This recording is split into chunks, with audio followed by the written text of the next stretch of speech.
And this is Zelma. Welcome to the 6th episode of the Wokeish podcast.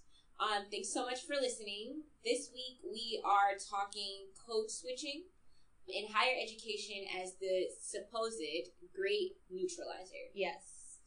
But before we get into the what's being slept on segment, we are going to start out with the shout out segment. Yes. And first on our docket is Talking the Childish Gambino, This Is America, song and music video. I think the music video is probably what's getting talked about most. Yeah. That's what I've seen most reactions to. And I was kind of debating about whether or not I even thought this should be in the shout out segment. And I have to be honest, I think that the reason that I put it here is mostly because of all the kind of media attention it's gotten. Mm-hmm. So like, popular like mass media and then also social media. I guess maybe, and I think that I have to also check myself a little bit because this is what I study. I think part of me deep down assumes that these are just things that everybody's thinking about. And so now I'm realizing while I'm talking actually that maybe that's why this was this like super prolific thing, because this is not something that everybody thinks about and talks about every day. So for some people it's like, oh my God, he's really pushing culture forward, and I wasn't initially there like, oh, this is a cool video, like good for him for for engaging this conversation, especially like on the heels of everything that was happening with Kanye the week before. Yeah, that's true.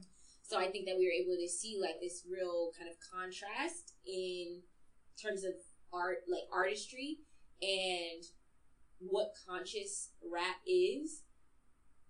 And I think that maybe now I'm having a greater appreciation for it, because I was not so moved.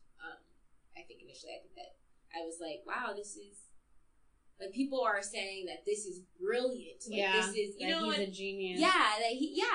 This is genius worthy and all of that stuff. Yeah. And it's, interestingly enough, like that was the same language that they were using for Kanye not that long ago. That's true.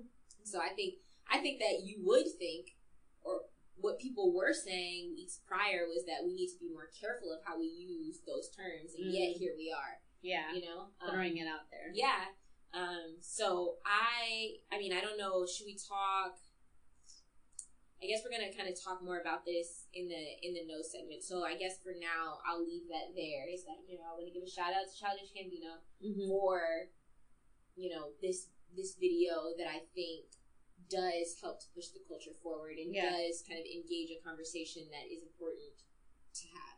Yeah, and sadly, at least he didn't say slavery was a choice. Yes. Like, shouting out right now. I know, shouting out an artist who didn't go out and say that slavery is a choice. Like, we have lowered the bar significantly. Gosh. And my shout out isn't a famous person. It was actually one of my friends, and we both went to the same undergrad. Her parents are immigrants from Venezuela. Her dad is half Cuban, half Venezuelan, and she tells me the story about how her parents came here with $20. And she got accepted to Columbia University for a master's. Yes. So she's going to be doing counseling, and specifically in Latino health. Oh, wow. So it's a Latina going to the Ivy League. Yay. And I just wanted to shout her out because an example of someone who's not famous, someone who, I know her, so I knew, like, her telling me, like, this is a, high reach. I don't know if I can get to it. And so she got accepted to all 4 schools that she applied to. And we didn't go to a very well-known college, so we didn't think that, I'm getting my PhD now. And I like to think that a part of, her thinking that she could get to a top-tier school is seeing that it can be done, like because our school that we're in is competitive. And I remember talking to her all the time about it doesn't matter if people in your community, because people told her that's a reach. And I was like, people told me that too, and you just got to try. And she did, and she got in, and so I'm really excited, and I wanted to shout her out. And congratulations, Daniela. Yay, congrats, Daniela. Yes. Okay, so now we will move on to our In the Know segment. Okay, so now transitioning into our In the Know segment. We are going to start out by talking a little bit more about Childish Gambino's music video. So I kind of wanted to talk about the notion of groupthink. Mm-hmm. So for those who have or haven't seen the video, what it, I think on the surface really underscores is, or maybe is challenging, is maybe our sensitivity to gun violence. Mm-hmm. And so, because I think that the video is pretty graphic. I mean, I haven't really watched music videos in a while, so I'm not sure if it's like a normal thing for it to be that kind of explicit. No, I don't remember a music video I've seen when they show a murder. Yeah. So I would say that, you know, it is pretty graphic, it's pretty explicit, and I think that kind of given the conversation about us as a nation growing more desensitized to violence, and particularly gun violence, the music video really does. I'm actually not sure what it does, but I think maybe it highlights that, you know, because it's something that you're caught off guard, you know, like initially it's like the first like 2 seconds he's dancing, and then he shoots a guy with a bag over his head. Yeah, and so it is startling, and I think that it does that well, you know. Whereas if we had kind of anticipated it being somehow, if we somehow anticipated it being that kind of video, or if that's the direction it was going to go in, maybe we wouldn't have been so shocked. Yeah. But the way that he kind of set it up, I think, was pretty effective. And then also with the choir. Yeah. Oh yeah, where he shoots all of them. Yeah. And I mean, that was also, I think, pretty shocking. So I mean, do you think that he did a good job of? So when I first saw it, I didn't get a lot of the comparisons and I don't know, like, I haven't heard or read or heard him describe in his video, and I think that's on purpose because it's supposed to be open to interpretation. But a lot of people were saying, you know, like him dancing while there's violence happening, it's supposed to kind of represent what happens in dominant conversations where we're only talking about like controversial, like superficial things, being distracted by, in this case, dancing, while there are real problems going on, like these murders. And that he was supposed to represent Jim Crow, which I didn't get at all, just from watching the video. But I think that what it was effective was to show that, because that's exactly what people were talking about. Like, from what I saw on people's response on Twitter, it was like a lot of his dancing. Like, why was he dancing like that? Why is his shirt off? Why was he, and some people even throwing out like him being queer, like just people like really focusing on is it like, I don't get why his dance moves were so distracting, and it was like, well, maybe that's the point. And so I think in that respect, it was spot on for me. Like, that's I really thought that was a real, and no lie, when I finished watching it, I was in silence for a long time because I didn't know what to think. I was like, oh my gosh, what did I just watch? Because I like Childish Gambino as an artist. I like his songs. I like him as a writer. I like him as an actor. And so I was expecting, you know, his This Is America to have a strong message. But I was just so surprised at like, what is he really trying to tell me? Because I was like, are people really reading too much into it? Like, maybe it's not as genius as we think. Maybe he really was just like trying to show us like, this is gun violence, and I don't know. What did you think, like, when you saw it? Did you get what people were saying that it meant? Yeah. Well, so I haven't really, and maybe that's because like what this week has been, I haven't really seen as much as of the way that people are interpreting it. Mm-hmm. So I have seen the kind of headlines, you know, or people kind of posting the video and then captions like, this is brilliant. But I haven't really seen interpretations of it. Okay. But someone that I did get into one of those back and forth comments with, he stopped responding to me, and this was like 2 weeks ago. Mm-hmm. And so I don't know if he was kind of just mulling over it and trying to figure out what to say. But then after the day that the Childish Gambino video came out, he responded and said, because one of the last things that I had said was challenging a comment that he made about black on black gun violence. And he was saying, you know, well, y'all kill more of your own people than white people kill you. And so why is that why is that a problem, you know? And I was making the point that, well, you commit violence against people. Like, if you are a criminal, you commit crime against people that you live among because that's where you live. Yeah. So white people also kill more white people than black people kill white people. Yeah. Does that then make it okay? No. Yeah. And so he responded and was like, well, did you see Childish Gambino's video? It's black people killing black people in churches. And I was like, wait, oh what? my gosh, I didn't even get that interpretation. No, that wasn't the interpretation. That wasn't it. I think that Childish Gambino was also playing, not necessarily playing a black man in the video. Yeah, so, no. Yeah, he just happens to be a black man. Yeah, and so then at that point, I was like, you know, at that point, when he made that comment, I hadn't even seen the full video. Okay. And so when he made the comment, I went back and looked at the video, and I was like, wait, what? That's what you got from this? That this is you think that this is the literal interpretation, that a black man went in and shot up a black church. Yeah. Not that, oh, this could be potentially a reference to Dylan Roof, who literally killed 9 people in a church in 2016. So I mean, even though I think what I think of the video, I started to question what other people might be thinking. And if this is dangerous, if it could be potentially beneficial because there are people that are going to have constructive interpretations of it and view it in a positive light, but then there are going to be people that potentially misinterpret it and read it in that way. Yeah. Not as something that is, subverting dominant or like hegemonic culture and ideas about race and gun violence and stuff like that, but something that is painting a image that they perceive to be reality.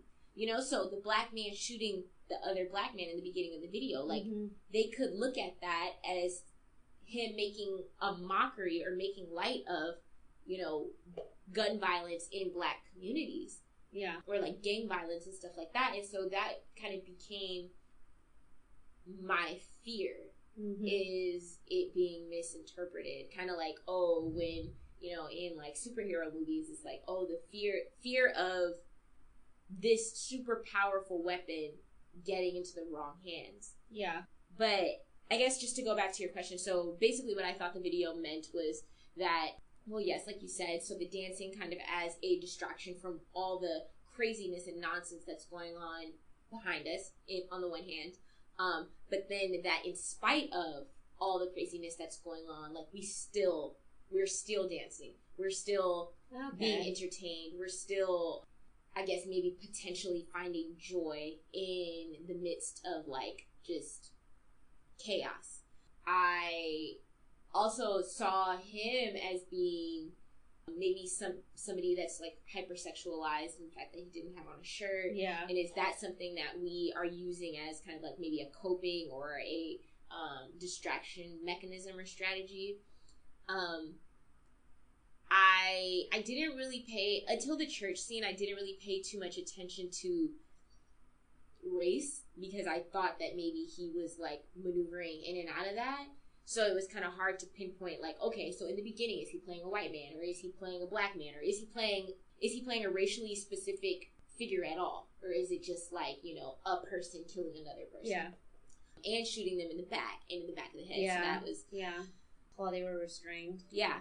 So, I mean, I wasn't... And then, you know, you see the police cars and stuff like that. Yeah. And then the horse and death. People running. Yeah. And so I'm still kind of struggling with that. I do think that the church scene is racialized, but I'm not really sure about some of the other scenes that he is in, and, like, what his role in those spaces, and, like, what his race is in relation to the other person. Yeah. So it's like, is he the only one that's kind of being, like, racially, like, ambiguous or kind of fluid, and then the other people are kind of more cemented in whatever race they're playing? I still don't know about that. Yeah, I mean, I think that a big part of the power in the video is that it challenges us to think about how we might be becoming numb to some of this stuff. Yeah. No, I was kind of, like, I felt a certain way about people who were, like, I felt uncomfortable watching someone being shot on a music video, and I was like, well, I hope these people feel uncomfortable watching real ass footage of like men being shot by police or like of people being shot. Like, do you think people are watching that? No, and that's what's frustrating. It's just kind of like people being more upset about fictional or about like recreated scenes of violence instead of actual, like there are so many videos I see on Instagram of, you know, usually Black people being like really violently arrested by police. Like they're not always killed, but to a point where they're like physically assaulted. Yeah. Did you see the guy that like they just like punched him in the head? No. Yeah, and he was like restrained and he was already in handcuffs. No, but I saw six police officers pull out a 65-year-old woman from a car. Saw that recently, and then thinking, well, maybe that was part of his intention too, like how outraged people would be about this, or maybe it's an unintentional reaction that also highlights that this is America, like the hypocrisy of people being upset about fake things instead of the actual real things that they're supposed to represent, and being like, well, if you're so uncomfortable and so upset about this and so mad that you weren't expecting to see someone die, then shouldn't you be mad that someone who was just chilling at Walmart got shot, or that someone who went to church got shot, or that someone who, you know, was telling you or is like selling DVDs outside of a gas station got shot? It's just kind of, I don't know. I'm really glad that there's so much conversation about it, and that it kind of makes me happy when there's not just like a all around like, yeah, this is good. Like when people are challenging and people are talking, and the fact that, you know, some people do. And I think also like people who say like this is a genius without really like saying why or really talking about, you know, because I saw those headlines too where people were like, he does it again, like another great work. And it's like, this is so different than like Redbone. Like this is so like he's doing some, like the music doesn't match the video. Like that is supposed to mean something. Like the dancing doesn't match the video. That's supposed to mean something. Like the title, This is America. What is he trying to say? And instead of having conversations about that, people are just debating whether it's genius or not. And it's like, why we're still stuck in Kanye conversations. Like, is he a genius? Is he not? Instead of talking about it, what are we supposed to be talking about? What is this saying about America? And maybe the joke's on us. And this is exactly what he wanted, like people to miss the mark and to not, you know, to be totally lost in the small things. And like the craziest thing to me were people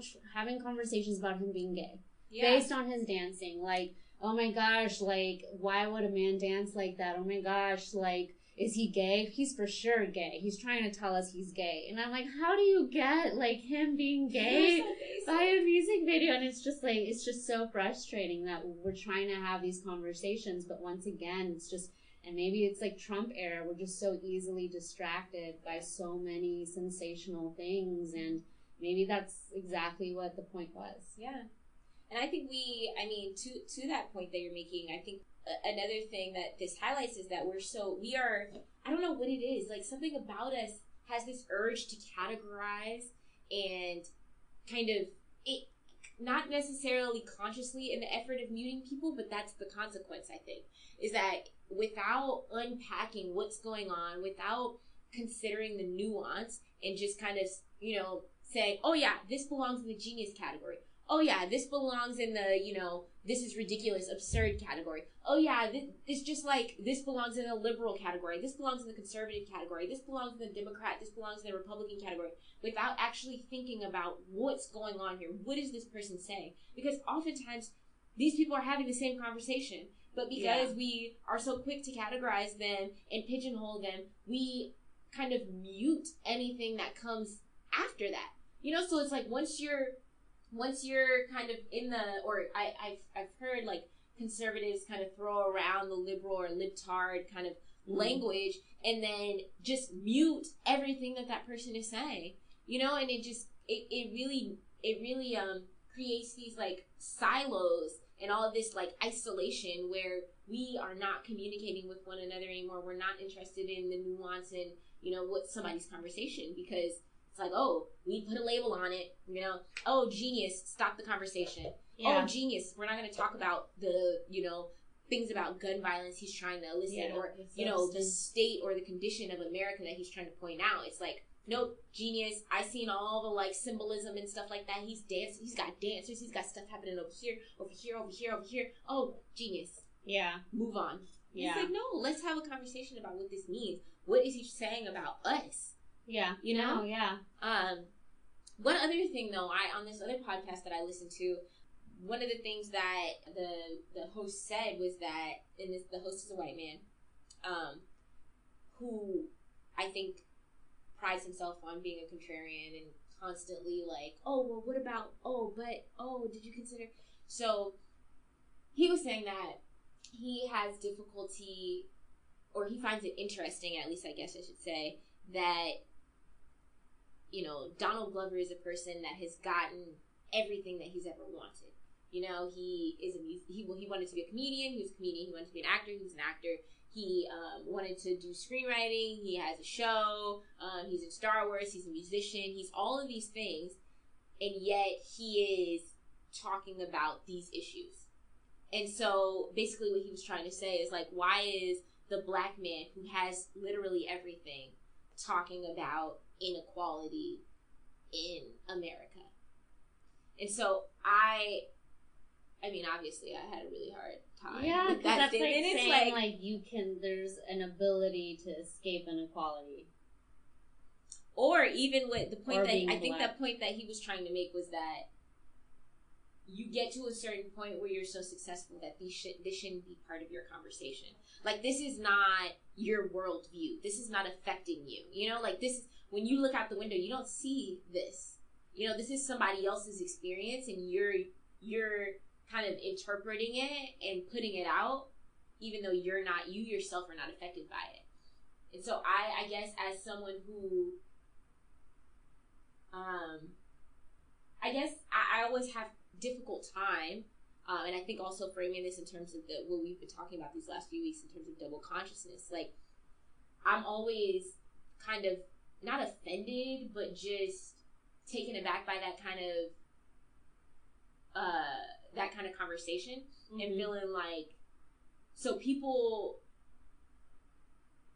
I don't know if that's a shared or kind of common perspective, that if this is not how you live your day-to-day, then this shouldn't be something that you have a problem with anymore. Like, this is no longer your experience. And so being somebody who is at this point, like, in the space that I'm in the place in life that I'm in, yet I come from a very different background, am I no longer able to speak about that experience or speak to that experience, or people that are still there just because I'm here? Yeah. And people from communities that are experiencing it don't always have the ability to talk about those experiences. And two, white people do that all the motherfucking time. Talk about shit they haven't experienced, but yet with authority on it. Yeah. And so him, as a white man, just talking about, well, this black man, he doesn't experience the same thing, the same racism, the same experience as black people who aren't as successful. And I would know this as a white person who is not a black man. And it's just like that, it just reflects the kind of privilege that it reflects, one, that he's unaware of his privilege in that instance of being able to think that only certain people have the ability to escape certain things, and to think that everyone has the same ability is another, like, it's just reflective of your privileged position. And so I think that when a lot of those conversations are had, it's by people in very privileged positions. And I don't know, I feel like it would be impossible for, like, who else would be able to make a music video that is seen by thousands of, maybe millions of people, like, retweeted, like, seen by Black, white, Latinos, immigrants, like, who else? Like, Jose or Joe or anyone from the community having to encounter these things every day doesn't have that ability. And so if his point is he can't talk about it because he doesn't experience it anymore, one is assuming that he doesn't experience it anymore, and two is like it would make it impossible for people's voices to be heard. And so when even when rappers, like when Jay-Z, when Meek Mill, when they talk about, like, recently I was on, I followed Meek Mill on his Instagram, and he was saying that now he really wants to start talking about what it's like to be incarcerated and what it's like to be in, police brutality and all this stuff. And it's like, well, he experienced it and now he's really successful, and he still wasn't able to escape it with his success and his money. And Jay-Z is still called a drug dealer by people on Fox News, and he hasn't, from what I know, sold drugs in like a really, really long time. And that, it's just, I don't know, I feel that it's an unfair thing to say, and it's just easier to say when you're sitting in a position of privilege. But I mean, he does have a point. Like, Donald Glover is really privileged in that he is able to have this platform and has been able to be very successful.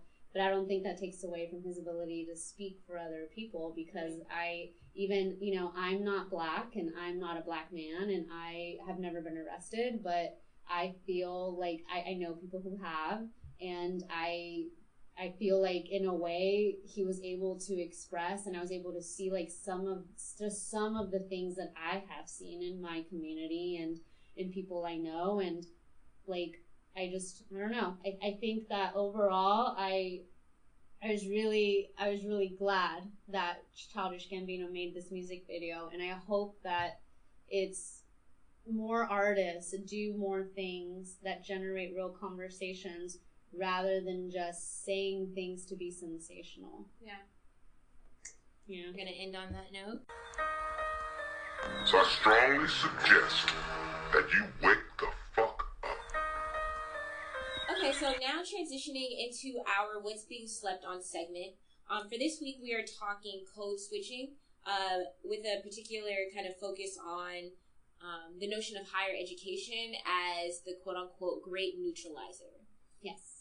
To start out, we want to kind of sort of define code switching, and I know that there are a lot of different interpretations of what that is, and if you continue listening, we are going to interview one of our colleagues a little bit later on. But just generally, code switching is kind of switching between varieties or variations of language in conversation. And I think I would, kind of per our conversation, want to add, potentially behavior, just styles of maybe dress, styles of like carrying yourself. So if you switch between spaces or switch between conversations with folks, or maybe even in the same conversation, you switch in and out of ways of speaking, ways of like maneuvering your body, different behaviors, different thought processes, all of that is kind of included in what it means to code switch.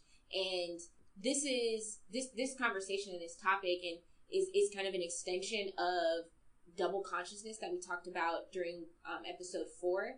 And this general topic is something that's really near and dear to both of our hearts, because it was really kind of the motivation for starting this podcast in the first place, really thinking about ourselves as not just women of color in academia, but women of color in academia who are from backgrounds that like we legitimately study. So yeah, I mean, we come from I don't know, we're both from the hood. We come from I don't know if the trenches is a good word. Yeah. But yeah, just our backgrounds. I mean, statistically, demographically, we're not supposed to be here. Yeah. So thinking about that and thinking about the fact, thinking about where we are and how we kind of navigate and move around in this space and how we negotiate those tensions, because you don't leave your neighborhood and then move into an academic space and then just all the ways that you were raised, all the things that you've seen, all the things that you experienced, all the people that you know from home, those people don't just drop off. Those are still very much part of your life. And those things shape the way that you think and the way that you move around in these new spaces. So, Zelma, how would you say that I don't know if you want to give some examples of, code switching, or if you want to talk about the influence that it's had on you or the way it shaped your experience. Yeah, so I have 3 main points just about my experience with code switching. And so one is I'm bilingual, so I speak both English and Spanish. And so one of the difficulties, even before entering academia, was transitioning between English and Spanish. So I was in, my parents didn't speak English. They didn't learn English till I was in high school. And I was in all Spanish classes until second grade. So it wasn't until second grade where I learned English. And then I just remember the difficulty of having to find ways to express my thoughts in a language that it wasn't my first language. And so even now, there are still consequences of that. And it's crazy because now people see it as a plus to be bilingual. And it's like, oh, knowing more than one language is beneficial. Like, it's a sign of you being educated. But when I was growing up, it was a sign of you not being assimilated. It was a sign of you. And I don't know the English word too because my parents didn't. The English my parents know even now is like elementary level English. And so I don't have, the only big words that I learned in English was through school and through reading books when I was in high school. And so there are a lot of words, a lot of phrases that people use in academia and in conferences and just with my peers that a lot of times I don't know what they mean. So I either ask them, I have to say, okay, am I going to ask someone right now, stop them in their conversation and say, excuse me, what does that word mean? Mm-hmm. Or just let it go and I just won't know like the full extent. And so I was thinking like how many people who are bilingual, not just in Spanish and English, but in other languages encounter that issue. So the difficulty of not just switching between like slang and, more colloquial type speaking that you have in your communities, but also just the real impact of being an immigrant and being in spaces where the English, it's not just English to communicate, but it's English that's like supposed to use big words. And in my writing, I'm supposed to use, I have to use the thesaurus, I think, more often than a lot of other peers that I know because I don't know many ways to say words. I just learned one way to say one word in English. And there should just be one way to say it. And so sometimes like my advisor will say, you used suggest too many times, find a different way. And I'm like, I'm sorry, I was, suggest was like the only kind of word that I knew. And so for me, you know what it means. Why do I have to use a different word? So for me, one of the issues in being in academia has been feeling like I have more obstacles in that English wasn't my first language. And then second, sometimes it's also just experiences that don't translate to the experiences of people in academia. So like for me, like I've never met my father. My stepdad has been deported. We've been homeless. We've had to live in homeless shelters. And so like bringing that stuff up in everyday conversation or bringing that up as examples is really uncomfortable for a lot of people. It's gotten to a point where it's not uncomfortable for me because there's lots of people that have encountered that, and I don't believe that because you had parents who are deported does it makes you lesser than or is something that you should be embarrassed about. It's an obstacle that people have to overcome, and if you're able to have parents who were deported and come back, like that's like really like a great thing to be celebrated. But when I am in academic spaces or in conferences or even with colleagues and I have brought up like instances of my childhood, it's really, really uncomfortable. And I could tell it's uncomfortable for other people. Mm-hmm. And so for me, like code switching isn't just like the types of words that I use, but talking about like the experiences and the fact that I know people who got shot and the fact that I know, when I was 13, my friends used to sell drugs at school and it was really common and then just bringing it up like it isn't like that big of a deal and other people making me feel like, oh, it's really, really different. And just the frustrating part of that is that it's the same people who are like reading literature after literature about like high rates of deportation, about poverty, about homelessness. And then when there's actually a person in your midst who has experienced that, it's like really surprised that still happens. But again, it's because statistically and demographically, those types of people are not supposed to be here. That's true. And so when they are, it's like, what? Like, because they only study these things from a very academically oriented kind of perspective, it doesn't make sense to their academically oriented mind that you are here. And so they don't have the tools to, one, understand that. Well, not even understand. Let's take a step back to interpret that. Yeah. Then to understand it, and then to respond with that interpretation and that understanding that process having already happened. Yeah. So if those two steps don't happen, then it's like, well, like, I mean, not even what do you say to that, but how do you form words to respond to that if you've never had to do that before? Yeah. And not even to, like, not giving these people, like, a pass or an excuse, like, whoever these people are, but I think that is something to consider is we have, to a certain extent, code switching is kind of like you were saying earlier, evidence, I think, of resilience. Mm-hmm. Like a resiliency that other people don't have and don't have to have. Yeah. And so you can do it and they cannot and they don't understand it. It's like, well, even switching between those two worlds and being able to do it kind of seamlessly without any, like, visible scars is difficult for people to understand. Yeah. Like, because it's like, well, if I had experienced that, would I be here? It's like, no, you are here.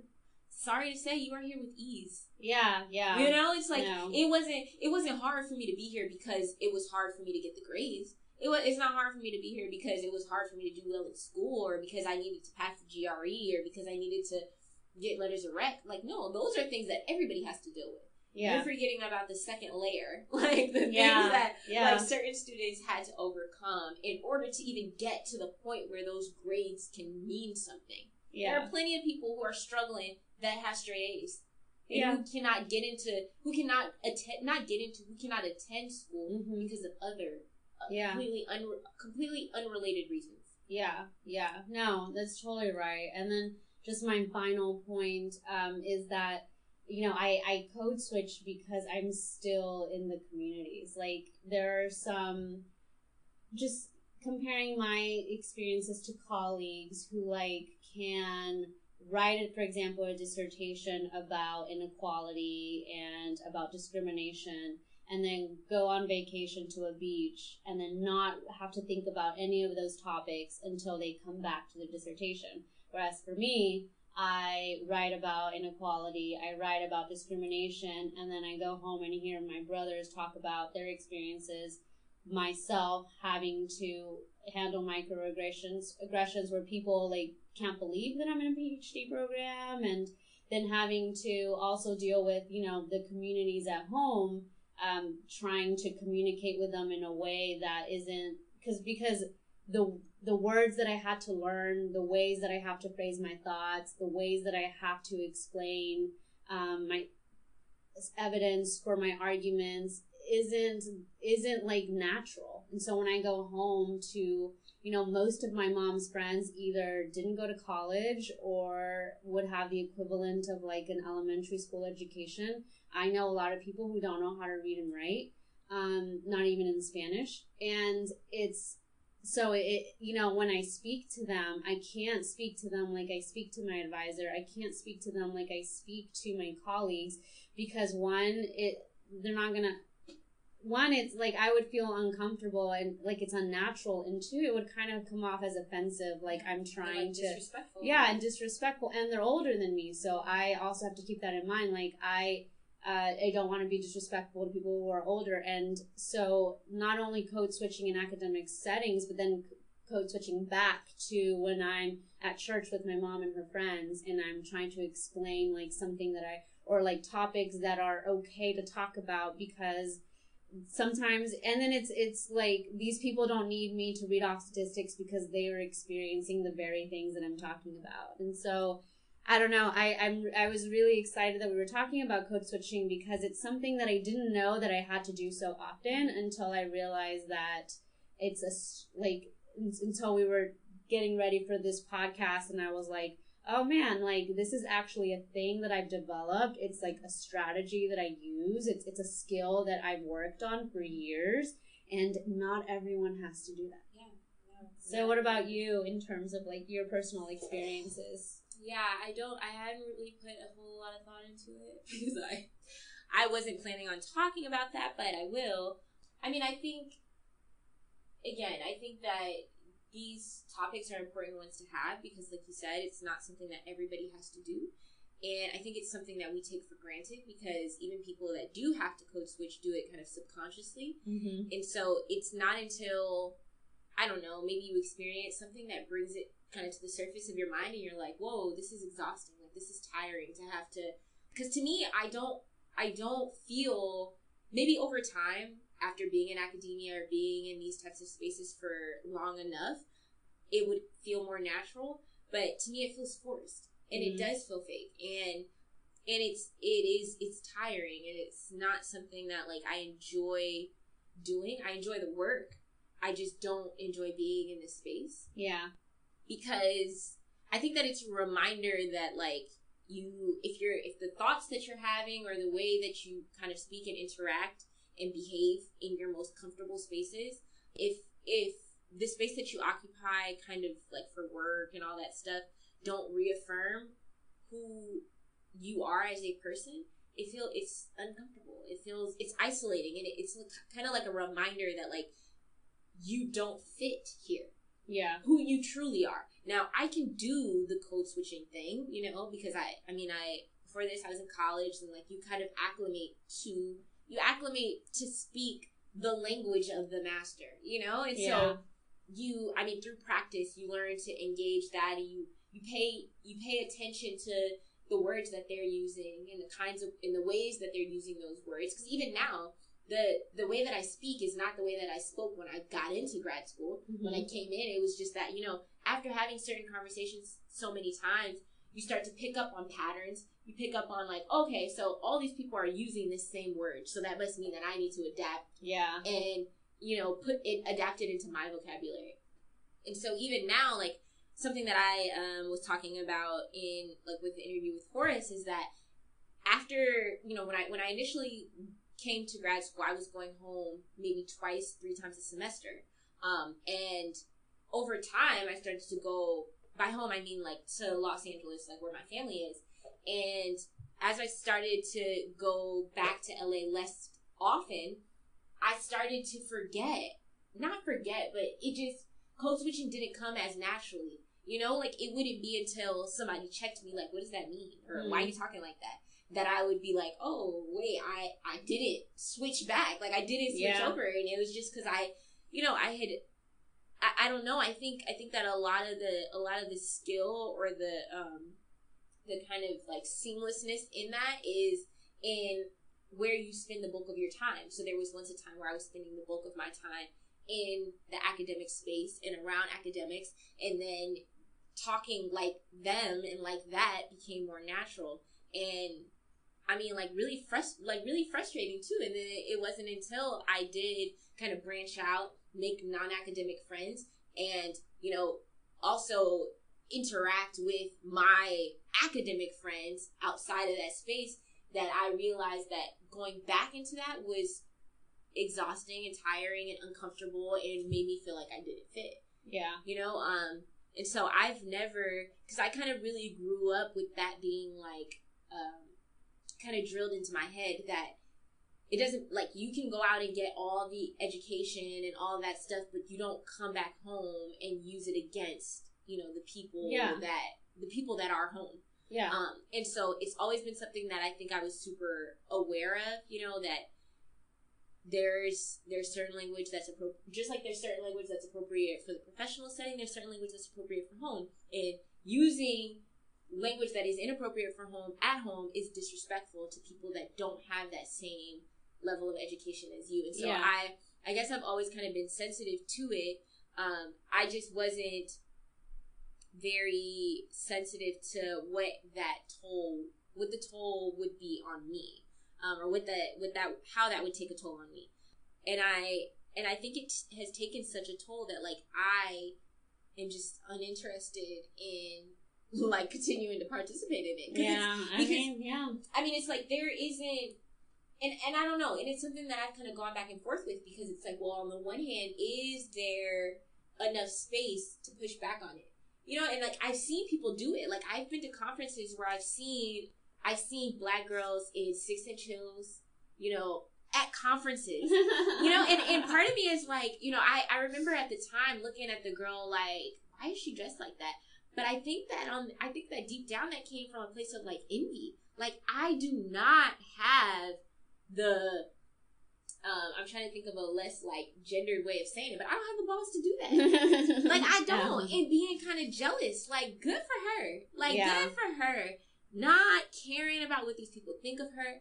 Saying I did good work, I deserve to be here, and I'm gonna present that work, and you're gonna listen, and then you're gonna applaud, and you're gonna have questions because that's who I am. I'm a badass. And then she like did her little thing, gave her presentation, and went and sat back down, and I was just like in awe. Like I was like, who is this person? You know, and just really wishing that I could do that. Yeah. And knowing that I couldn't. And being frustrated with myself because I couldn't. And, you know, I'm still at that point where I've gone back and forth as long as I've been in grad school with wanting purple hair and all of that stuff, but feeling like I don't want to be the Black girl with the purple hair. Yeah. You know? Because it's like because I think that being here also counters a lot of stereotypes. And so the moment, I feel, this is my perception, the moment that you kind of give into any of them or confirm any of them, it's like, oh, okay, I knew it. I knew, like, you know, like they're waiting for the moment where that kind of, you know, where that kind of happens, where it's like you lose your grip and then it's like that person comes out. Yeah. You know, and I've been pushed a few times. And it's almost surfaced, but I've held it back, and I'm wondering if that's good. Like, maybe I should be pushing, especially for people, like, to pave the way for the people that come after. No, that's a good point. That's a good point. And maybe now that we're further in our program, about to leave, or feeling like, or just seeing enough of, like, if that's what I'm going to become, then that's not worth, it's not worth changing myself and my behavior, the way I speak, the way I dress, the way I act, just to be like all these people who I think, you know, I wouldn't want to be around anyway if I could choose. Yeah. Okay, well, that wraps up our What's Being Slept On segment. Next, we will be interviewing a friend and colleague of ours who is also in our program. Yes. And talking a little bit more about this. Yes. Thanks so much for listening. Thank you. Zelma and I have a friend and colleague here who we will be interviewing about code switching and kind of what that means for him. His name is Horace. He is also in our graduate program and in our cohort. Okay, so really quickly, can you tell us, not really quickly, I mean, however long I'm going to take, but tell us about what your research is. So my research looks at discipline, primarily racial disparities in discipline. So I look at like really how I'm trying to answer the questions of why so many Black and brown students, particularly male students, are disciplined. I'm also interested in the connection between school discipline and the likelihood of juvenile incarceration, so school to prison pipeline work as well. So right now I'm just trying to examine the patterns. The patterns are established, but right now my work is trying to look a little deeper into the patterns and really understanding, or my hopes are to shed light on why these disparities are operating, and then subsequently like what we can do about it. So I guess just to kind of start off, you were talking a little bit about what you think about code switching, kind of what that means to you. Yeah, no, definitely. Code switching is something that I hadn't really thought about until I was thinking and preparing for this interview or this segment of the podcast, and it was just something that I had thought about that that just kind of happens, but not really like consciously. It's this process that happens like in this kind of subconscious way that people at our level, like if you're at a certain, like being in a PhD program, you've been in different worlds, and being students of color, like we have to kind of straddle between worlds. And so like this idea of code switching, if you're at a certain level, then you have essentially mastered the code switch. You've been able to like be a person of color in a pretty white and kind of traditional normative kind of space, But then if you do still have interactions with people who don't share that space, then you have to go between these two places, and knowing when to appropriately, use certain languages, certain behaviors in each space. It can be a hard thing to do, and if you've done this enough, it just kind of happens without you thinking about it, without you really being conscious of what you're doing. Yeah. One thing that you said about behavior, I think, is super important, because I hadn't been thinking about code switching in terms of behavior, but when you were talking, I was thinking about that video or like GIF or whatever, I guess it's a video, of Obama. You remember, did you guys see the video where he was going down the line shaking hands, and then he got to the black guy and like gave him like yeah. And so it was, I mean, it seemed like he kind of went, like, if you haven't seen it, you should definitely watch it, it's hilarious. Absolutely. But he did it kind of without, like you're saying, it seemed like he did it without thinking. It was just like, this how I shake a black man's hand. But it became like a really big conversation in the media about what actually was going on there, and I feel like that's code switching. Yeah. So I mean, what you were talking about, two worlds, and so I mean there could probably be more, but what worlds do you kind of feel yourself, maneuvering in and out of? A very similar world as Obama, right? Like I'm 1 foot, or I spend a lot of time in the academic and just essentially white world, where we go to this prestigious university.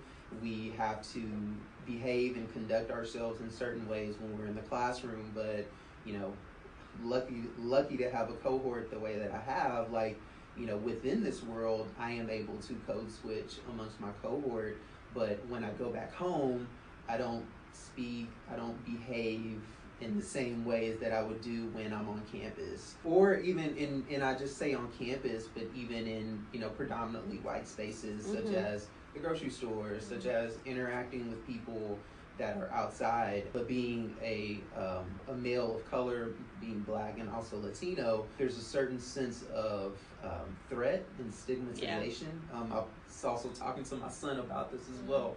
And so we have to code switch in order at times not to be threatening, not to kind of, I guess, maybe affirm some of those stereotypes. And so that's kind of things that like kind of occupy and they kind of weigh on me, when I am kind of code switching. But when I go back home, whether that be to like my domicile, or if I go back with my friends, or and I say home, it's probably more comfortable spaces, spaces where I can feel like I'm myself. So like with the Obama example, like, I'm sure the media, hones in on this because like you're privy to like actions that people of color interact, they greet, they do things kind of in these spaces. And so kind of the code switching can be a secretive thing for people who are not necessarily within your realms and bounds. So one thing that you said was that, well, I guess I had a couple questions, but one thing that you said was that it's something that kind of weighs on you. So by weigh, like, what do you mean? Yeah, saying the right thing when you're in spaces where there's a lot at stake.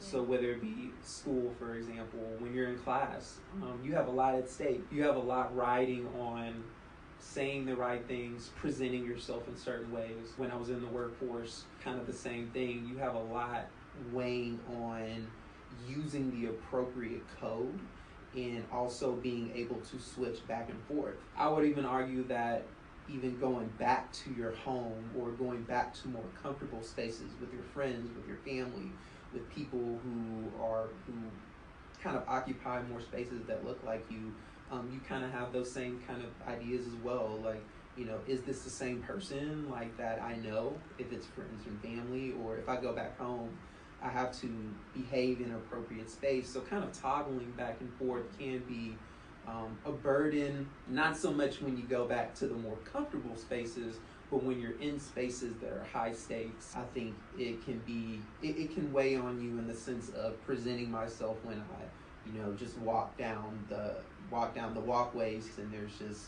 random people from the neighborhood, this very affluent neighborhood of just, well, are these people going to call the police? Are they going to feel threatened? Like, these are real things that people of color, like men and women, frankly, have to deal with and they're concerned with when they occupy these spaces that aren't necessarily comfortable. Okay, and so you were saying like saying the right thing, and I know one of the things you talked about is like not being threatening, but is it ever like trying not to be offensive?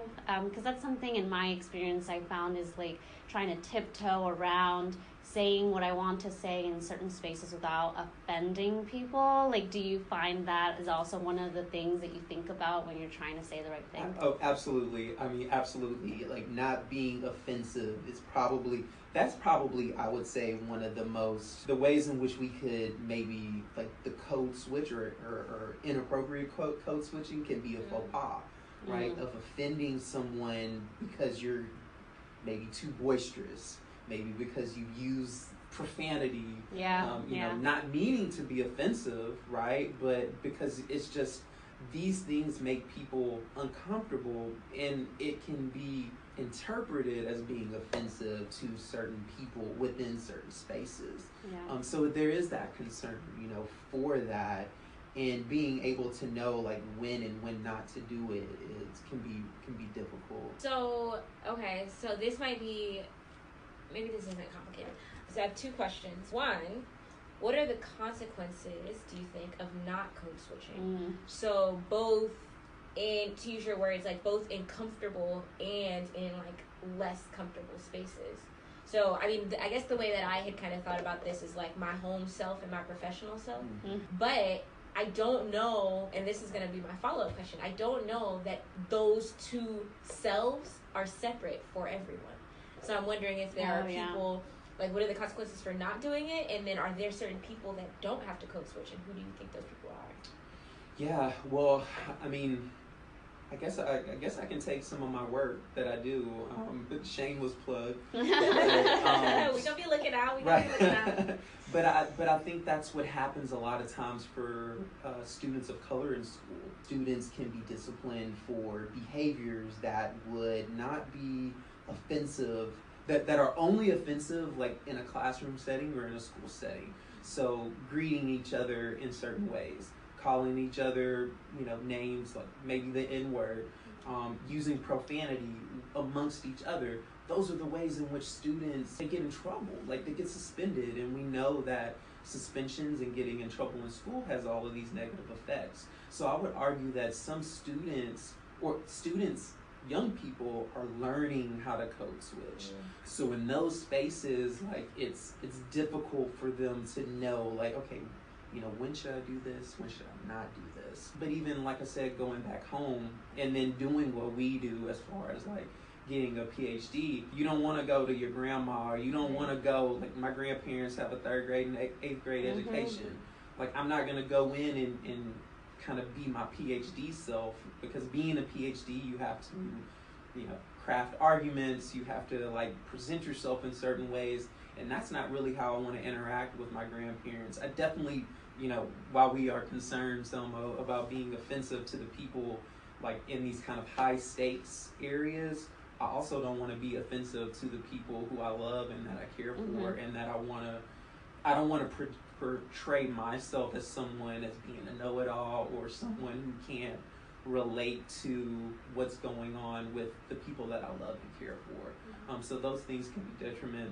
You know, are there people who don't have to code switch? Yeah, I think there are people who make a living on not code switching. You know, rappers, I think, and maybe not even rappers, but people who are in the media, people who may like commoditize or, you know, use this like, I guess maybe one part of themselves to make money and to like brand themselves, I think could be ways in which people don't have to. I think most people have to code switch at certain times, but I think that these systems, for people who choose not to code switch and who are in certain situations where they're going to be with the more traditional mainstream kind of normative situations and spaces, the systems have ways of dealing with you. The systems have ways of punishing you.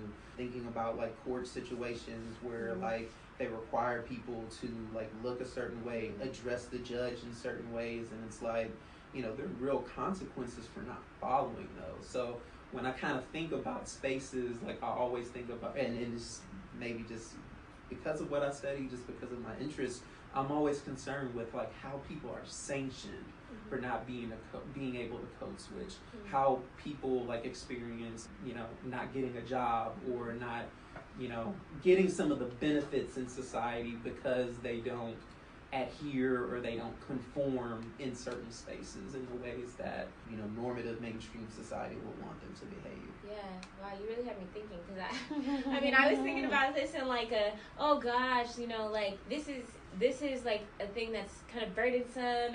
It's about comfort. It's about feeling at home, but like no, there are actual like you're showing there are actual like potential legal consequences to not being able to do this. And I'm wondering if, because the conversation I was having with my parents was similar to what you were saying, is that my mom talking about how once she went away to college, like having to make sure that she didn't come home and use the language she had learned in school on her parents. And I'm wondering if as time progresses, if code switching will be less common, less necessary in communities that have historically had lower levels of education, right? So like as we have kids and they grow older and they go to college and stuff like that, or we have grandkids and stuff like that, we will have PhDs, we will, like there wouldn't really be language that they could use that would make us feel like there's something we don't know or like they know more than us. I wonder if code switching is gonna like eventually be something that kind of dwindles for certain people. No, yeah, like yes and no, right? Yes and no. I think that maybe some of the code switching could lax, but I know that like I switched codes. Again, like that Obama example is just so illustrative of what that means and what that does. It's just I code switch when I like see my people, right? Like code switching can be a way to signal to people of color that like, hey, you know what? Like I'm here, but like I understand. It's a way of sharing identity. It can be a way of communicating in ways that could be verbal or non-verbal, but it's a connection. Right, like I think it's a socially protective connection that people of color, or and even maybe not just exclusively people of color, but if you're a member of a certain group and you're going to identify with that group, code switching can be a way for you to show that, hey, you know what, we have shared experiences. I'm one of like y'all. I'm one of y'all. I know you. Like, and I'm sensitive to like our shared and communal struggles. Yeah. And sorry, I want to ask you like a direct question that Ebony and I both are going to have to answer ourselves. But do you think for you that you are being inauthentic when you code switch? So when you are in academic spaces or at conferences, and I'm speaking like how I think, and so I want to know like when I talk to someone, I feel like I'm being fake, whereas when I talk to Ebony and I say things like, hey girl, how was your weekend? But if I were to say to my white colleague, hey girl, how was your weekend? I would feel really weird. So like, do you encounter that? Do you think that that's being inauthentic? Do you think that's being fake? Or is that just what we have to do?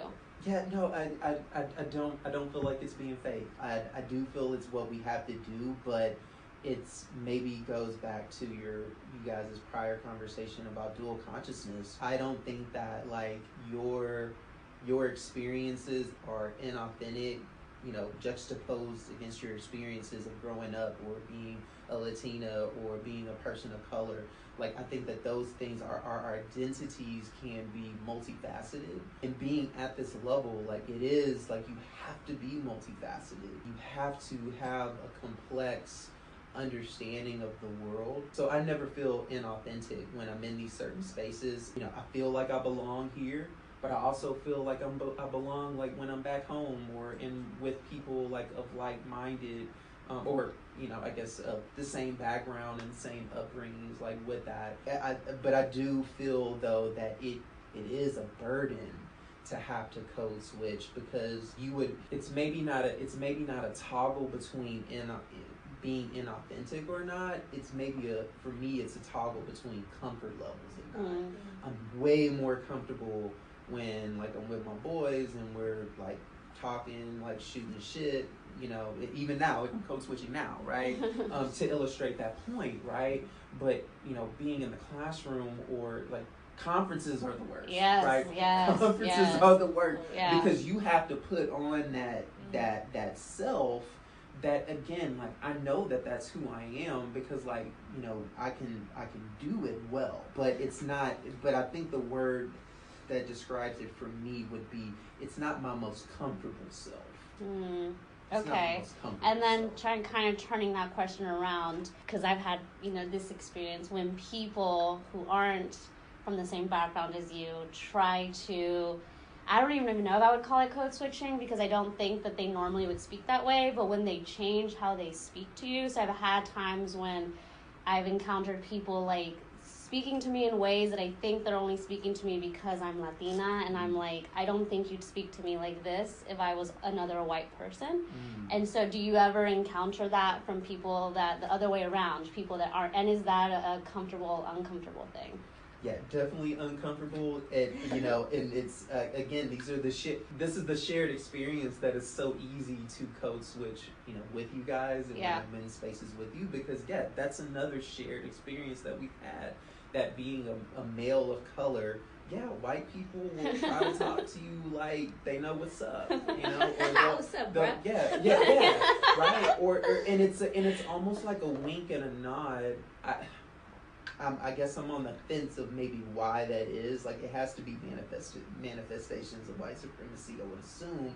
But there's this need to try to connect with us in those ways. And it's like, and maybe it also goes back to the authentic self, right?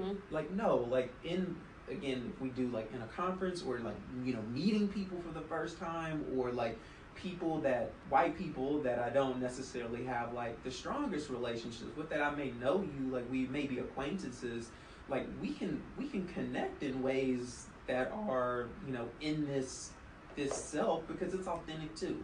Like I don't necessarily need to talk to you in the ways in which I would talk to my friends, or talk to like my mom and dad, or my partner, or anybody like that, because like that's their space. But this is my real self too, like, and I can have like normal conversations, like in ways that you don't have to tap into maybe a perceived self, because I think that when white people, when they make these attempts to do that, they don't know like what your background is. Yes. Like, I could be like, I could have, grew up in, some rich and affluent, like Jack and Jill, like setting, like that may not be my authentic self too. So those white people may make assumptions about the backgrounds of people, like, and because you do have like Black people, you have Latinos who are of high class, who my background's not of high class, but like, people that I went to school at Xavier, people of high class, like they were uncomfortable at times when we were interacting in ways that showed our class. And so that makes an assumption when a white person or someone who doesn't know your class is getting on your level like that, because then, you don't really know like what this is, and so it could be a mistaken kind of decision that these people would make. So I have a devil's advocate question. Ooh. Okay, so when we are code switching, so let's say our professional selves, we are making assumptions about what would make the white people around us most comfortable, right? Kind of generally based on stereotypes, right? And so if a white person approaches us and uses certain language, aren't they doing the same thing? Let me get a clarifying question. So like, in what way? If they approach us in the traditional normative ways, or in ways in which we have switched back to our more comfortable way? I guess, like, are you talking about like, are we making? Yeah. So basically, code switching is motivated by stereotyping, right? So we are code switching because we are afraid not to. We are afraid to confirm stereotypes about us as people of color, in the way that we speak and the way that we dress, behave, etc., etc. And so in order to not conform to those stereotypes, or what we think that white people think those stereotypes are, we code switch so that we can show like I can talk just like you. And when if white people approach us and talk to us in a way that they think would make us feel most comfortable, like the "what's up, bruh" kind of thing, aren't they doing the same thing? Yeah, I would say no, and I would say no only because like they are the people in power. And so theoretically, they can be comfortable in most spaces because they dominate most of the spaces. And so I would say that it's different only because of the power dynamic that's involved. I'm sure white people, like, and again, and I wanted to, because we can probably nuance this, like, because I mentioned the class thing, right? Because, like, there are, like, different classes of white folks as well.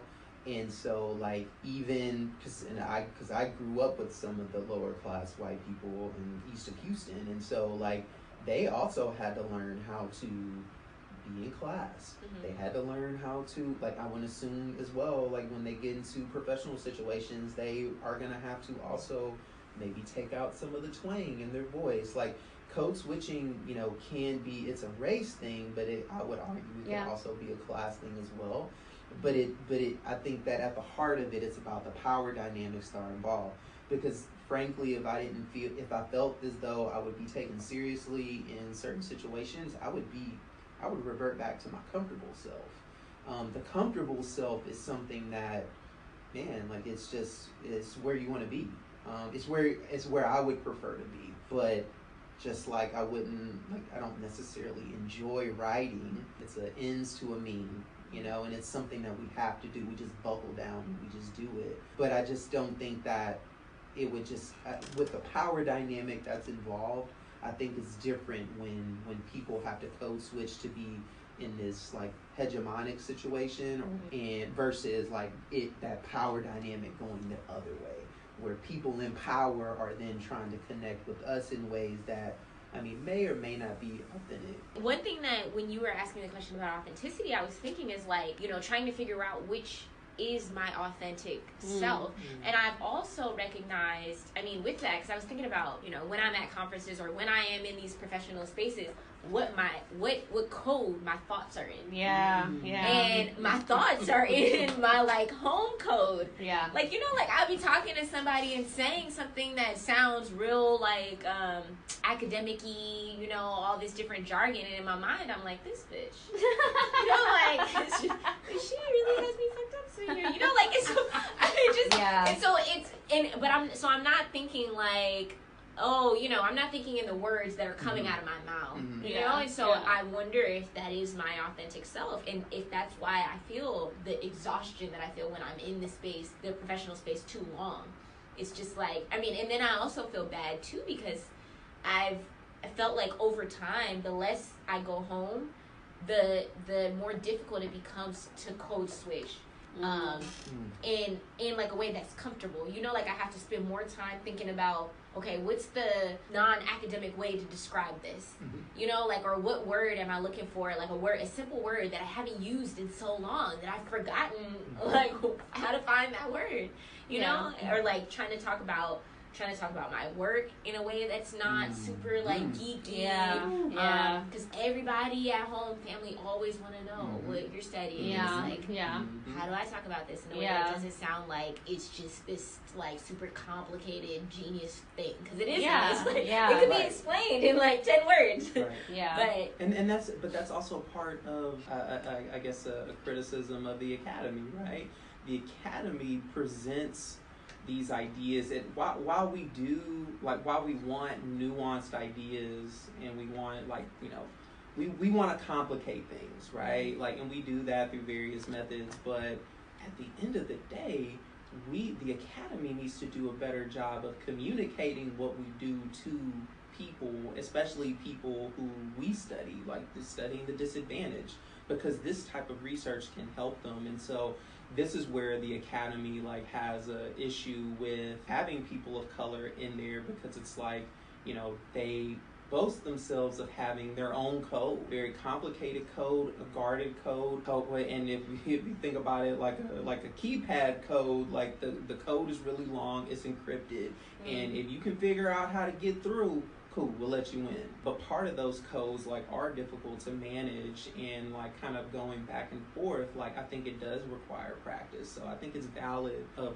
you know, having that other way, because yes, when I go back to where I'm from, like, you know, people always ask, you know, so what are you studying? And I give them a very simple baseline thing, like, you know, and it's, you know, my work is also a little bit more accessible too, like looking at schools, and, you know, like people can identify, especially people of color, can always identify with that.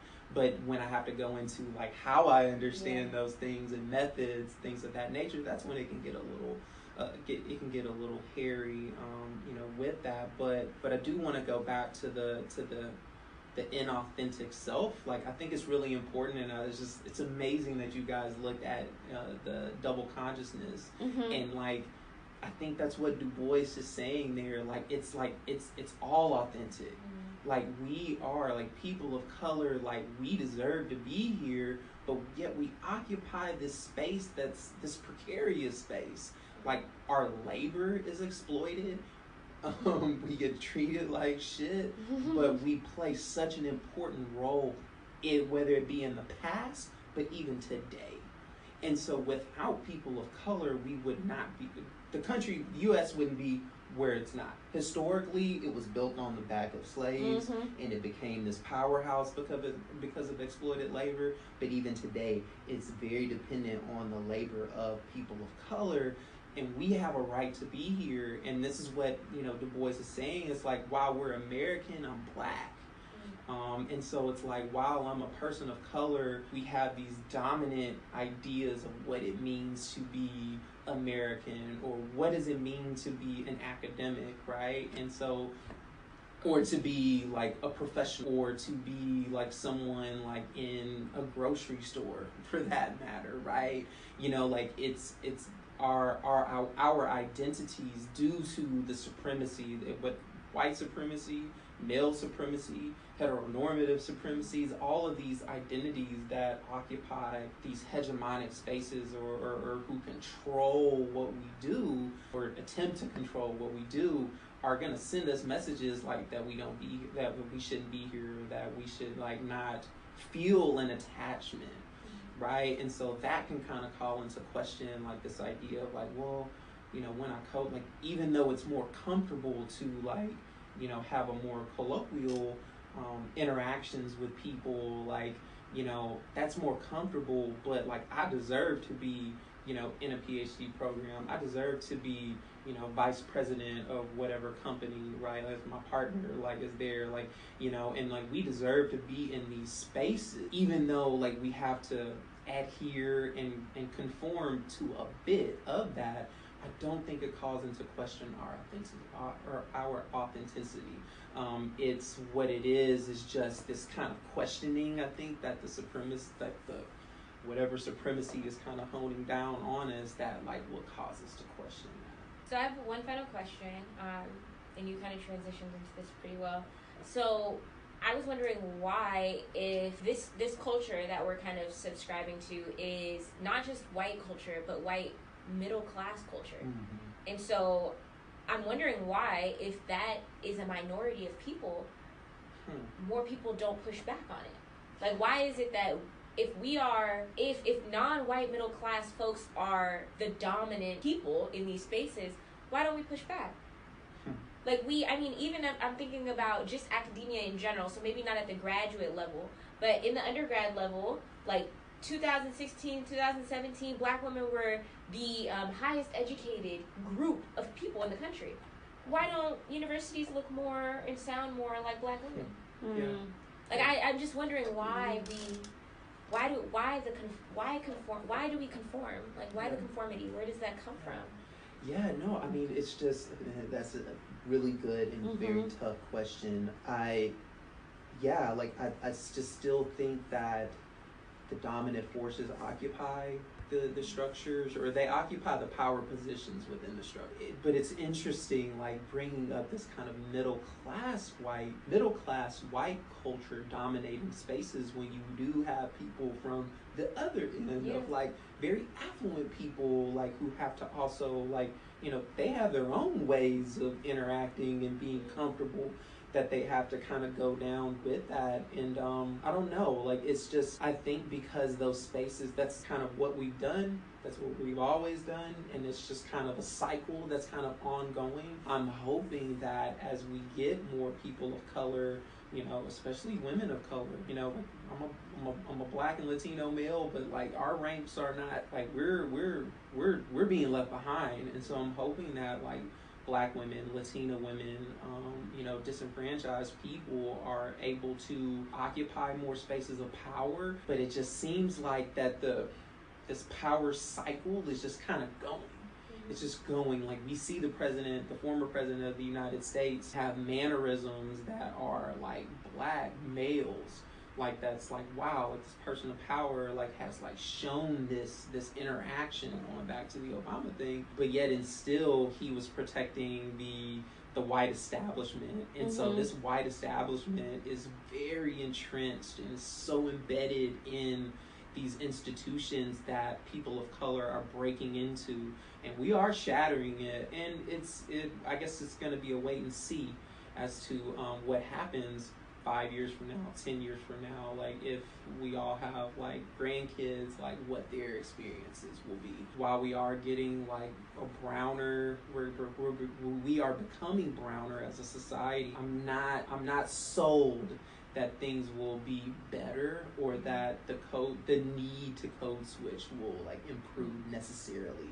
And I'm hoping that you know, when we go into our positions and that we do what we need to do, that we try to push back as much as we can, like from that, and that other students who are currently in our space, people who are coming up, or people who are like already at their level, not just academics, but people in their professional selves, and you know, who hold these like ranks of power. I hope that they can like push back and challenge some of these positions when they do get into places where they can.